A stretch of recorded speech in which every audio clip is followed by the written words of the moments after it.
Alright guys, Gary ya daripada GCR Motor guys. Hari ni kita nak review sebuah 2018 Mineri TRK 502 LE SP2. Siap dengan complete 3 box. Alright, siap dengan spotlight, handle guard, helm guard, semua dah ada complete dah, full accessory.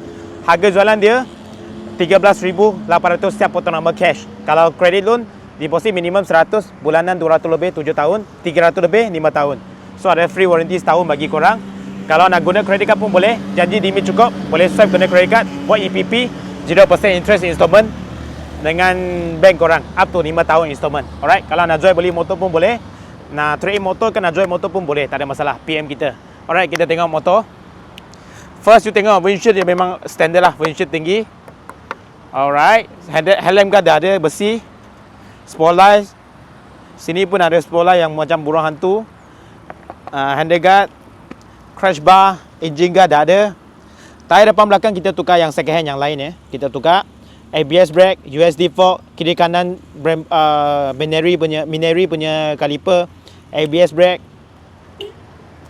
Okey, lepas tu 2 silinder engine. Exhaust dia dah pakai yang Aquapovic punya aftermarket slip on exhaust. 3 box, splash guard. Tayar belakang pun ganti tayar second hand lah bagi korang. Alright, mileage berapa guys? Tengok. Mileage dia 41,000 saja.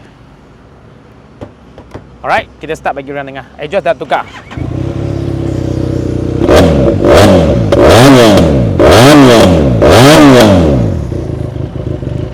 Alright, kalau korang minat Roger kita TRK 502 LE SP2, harga hanya 13,800, free warranty setahun.